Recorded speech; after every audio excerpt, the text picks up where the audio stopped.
5वां अध्याय, देवताओं द्वारा देवी की स्तुति।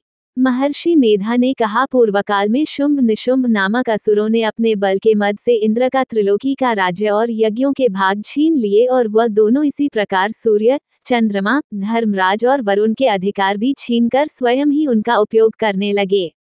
वायु और अग्नि का कार्य भी वही करने लगे, और इसके पश्चात उन्होंने जिन देवताओं का राज्य छीना था उनको अपने अपने स्थान से निकाल दिया। इस तरह से अधिकार छिने हुए दैत्यों तथा दैत्यों द्वारा निकाले हुए देवता अपराजिता देवी का स्मरण करने लगे कि देवी ने हमको वर दिया था कि मैं तुम्हारी संपूर्ण विपत्तियों को नष्ट करके रक्षा करूंगी। ऐसा विचार कर सब देवता हिमालय पर गए और भगवती विष्णुमाया की स्तुति करने लगे। देवताओं ने कहा, देवी को नमस्कार है, शिव को नमस्कार है, प्रकृति और भद्रा को नमस्कार है। हम लोग रौद्र, नित्या और गौरी को नमस्कार करते हैं। ज्योत्स्नामयी, चंद्रोरूपिणी व सुख रूपा देवी को निरंतर नमस्कार है। शरणागतों का कल्याण करने वाली वृद्धि और सिद्धिरूपा देवी को हम बार 2 नमस्कार करते हैं, और निर्वृति, राजाओं की लक्ष्मी तथा सर्वाणी को नमस्कार है। दुर्गा को, दुर्ग स्थलों को पार करने वाली दुर्गपारा को, सारा, सर्वकारिणी, ख्याति कृष्ण और घूम्र देवी को सदैव नमस्कार है। अत्यंत सौम्य तथा अत्यंत रौद्रोरूपा को हम नमस्कार करते हैं, उन्हें हमारा बारंबार प्रणाम है। जगत की आधारभूत कृति देवी को बार बार नमस्कार करते हैं। जिस देवी को प्राणी मात्र विष्णु माया कहते हैं उसको नमस्कार है, उसको नमस्कार है, उसको नमस्कार है। जो देवी संपूर्ण प्राणियों में चेतना कहलाती है उसको नमस्कार है, उसको नमस्कार है, उसको नमस्कार है।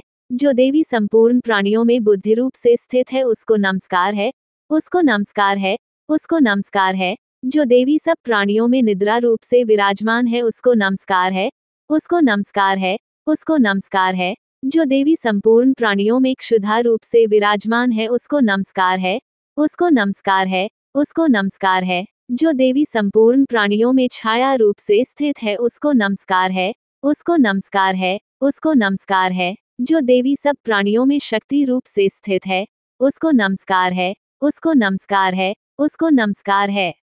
जो देवी संपूर्ण प्राणियों में तृष्णा रूप से स्थित है उसको नमस्कार है, उसको नमस्कार है, उसको नमस्कार है। जो देवी सब प्राणियों में शांति रूप से स्थित है उसको नमस्कार है, उसको नमस्कार है, उसको नमस्कार है। जो देवी सब प्राणियों में जाति रूप से स्थित है उसको नमस्कार है, उसको नमस्कार है, उसको नमस्कार है। जो देवी सब प्राणियों में लज्जा रूप से स्थित है उसको नमस्कार है, उसको नमस्कार है, उसको नमस्कार है। जो देवी संपूर्ण प्राणियों में श्रद्धा रूप से स्थित है उसको नमस्कार है, उसको नमस्कार है, उसको नमस्कार है। जो देवी संपूर्ण प्राणियों में कांति रूप से स्थित है, जो देवी सब प्राणियों में लक्ष्मी रूप से स्थित है उसको नमस्कार है, उसको नमस्कार है, उसको नमस्कार है।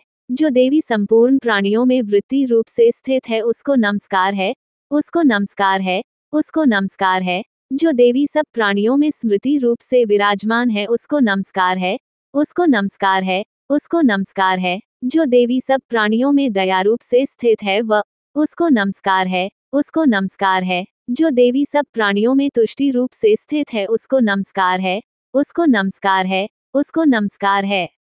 जो देवी संपूर्ण प्राणियों में मात्र रूप से स्थित है उसको नमस्कार है, उसको नमस्कार है, उसको नमस्कार है। जो देवी संपूर्ण प्राणियों में भ्रांति रूप से स्थित है उसको नमस्कार है, उसको नमस्कार है, उसको नमस्कार है। जो देवी संपूर्ण प्राणियों में नित्य व्याप्त रहती है उसको नमस्कार है, उसको नमस्कार है, उसको नमस्कार है। जो देवी चैतन्य रूप से इस संपूर्ण संसार को व्याप्त करके स्थित है उसको नमस्कार है, उसको नमस्कार है, उसको नमस्कार है। पूर्व काल में देवताओं ने अपने अभीष्ट फल पाने के लिए जिसकी स्तुति की है, और देवराज इंद्र ने बहुत दिनों तक जिसका सेवन किया है, वह कल्याण की साधना भूता ईश्वरी हमारा कल्याण और मंगल करे तथा सारी विपत्तियों को नष्ट कर डाले। असुरों के सताए हुए हम संपूर्ण देवता उस परमेश्वरी को इस समय नमस्कार करते हैं, तथा जो भक्ति पूर्वक स्मरण किए जाने पर तुरंत ही सब विपत्तियों को नष्ट कर देती है, वह जगदम्बा इस समय भी हमारा मंगल करके हमारी समस्त विपत्तियों को दूर करें।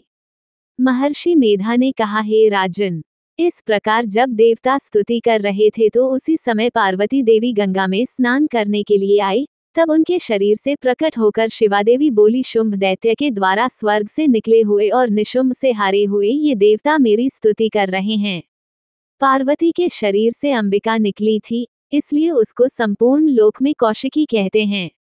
कौशिकी के प्रकट होने के पश्चात पार्वती देवी के शरीर का रंग काला हो गया और वह हिमालय पर रहने वाली कालिका देवी के नाम से प्रसिद्ध हुई। फिर शुंभ और निशुंभ के दूत चंडमुंड वहां आए और उन्होंने परम मनोहर रूप वाली अंबिका देवी को देखा।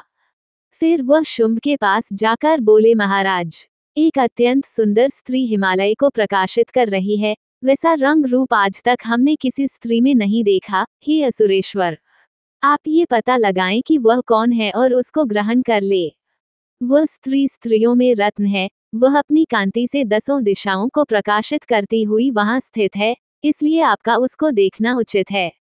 हे प्रभु, तीनों लोकों के हाथी, घोड़ी और मणि इत्यादि जितने रत्न हैं वह सब इस समय आपके घर में शोभायमान हैं।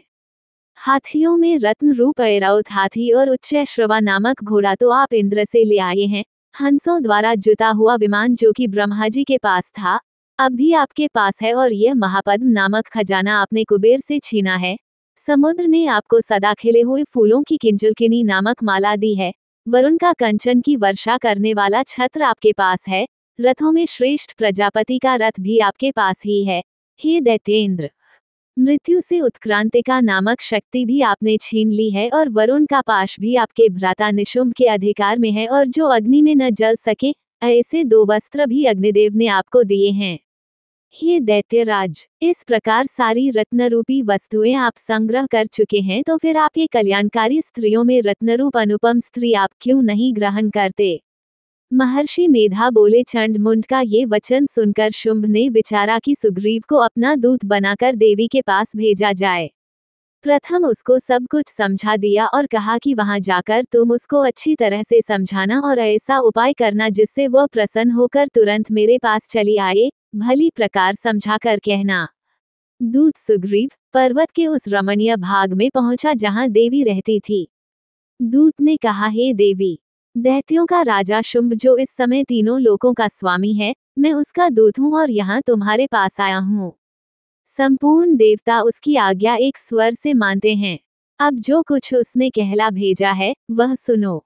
उसने कहा है, इस समय संपूर्ण त्रिलोकी मेरे वश में है और संपूर्ण यज्ञों के भाग को पृथक पृथक मैं ही लेता हूँ, और तीनों लोकों में जितने श्रेष्ठ रत्न हैं वह सब मेरे पास हैं। देवराज इंद्र का वाहन ऐरावत मेरे पास है जो मैंने छीन लिया है। उच्च श्रवा नामक घोड़ा जो क्षीर सागर मंथन करने से प्रकट हुआ था उसे देवताओं ने मुझे समर्पित किया है। हे सुंदरी, इनके अतिरिक्त और भी जो रत्न भूषण पदार्थ देवताओं के पास थे वह सब मेरे पास हैं। हे देवी, मैं तुम्हें संसार की स्त्रियों में रत्न मानता हूँ क्योंकि रत्नों का उपभोग करने वाला मैं ही हूँ। हे चंचल कटाओं वाली सुंदरी, अब यह मैं तुझ पर छोड़ता हूँ कि तू मेरे या मेरे भाई महापराक्रमी निशुंभ की सेवा में आ जाए। यदि तू मुझे वरेगी तो तुझे अतुल महान ऐश्वर्य की प्राप्ति होगी, अतः तुम अपनी बुद्धि से यह विचार कर मेरे पास चली आओ। महर्षि मेधा ने कहा, दूत के ऐसा कहने पर संपूर्ण जगत का कल्याण करने वाली भगवती दुर्गा मन ही मन मुस्कुराए और इस प्रकार कहने लगी। देवी ने कहा, हे दूत, तू जो कुछ कह रहा है वह सत्य है और इसमें किंचित मात्र भी झूठ नहीं है। शुंभ इस समय तीनों लोकों का स्वामी है और निशुंभ भी उसी की तरह पराक्रमी है, किंतु इसके संबंध में मैं जो प्रतिज्ञा कर चुकी हूँ उसे मैं कैसे झुठला सकती हूँ। अतः तू मैंने जो प्रतिज्ञा की है उसे सुन। जो मुझे युद्ध में जीत लेगा और मेरे अभिमान को खंडित करेगा तथा बल में मेरे समान होगा, वही मेरा स्वामी होगा। इसलिए शुंभ अथवा निशुंभ यहाँ आवे और युद्ध में जीतकर मुझसे विवाह कर ले, इसमें भला देर की क्या आवश्यकता है। दूत ने कहा, हे देवी, तुम अभिमान में भरी हुई हो, मेरे सामने तुम यही बात न करो। इस त्रिलोकी में मुझे तो ऐसा कोई दिखाई नहीं देता जो कि शुंभ और निशुंभ के सामने ठहर सके। हे देवी, जब अन्य देवताओं में से कोई शुंभ व निशुंभ के समान युद्ध में ठहर नहीं सकता तो तुम जैसी स्त्री उनके सामने रणभूमि में ठहर सकेगी। जिन शुंभ आदि असुरों के सामने इंद्र आदि देवता नहीं ठहर सके तो फिर तुम अकेली स्त्री उनके सामने कैसे ठहर सकेगी। अतः तुम मेरा कहना मानकर उनके पास चली जाओ, नहीं तो जब वह तुम्हें केश पकड़कर घसीटते हुए ले जाएंगे तो तुम्हारा गौरव नष्ट हो जाएगा, इसलिए मेरी बात मान लो। देवी ने कहा, जो कुछ तुमने कहा ठीक है।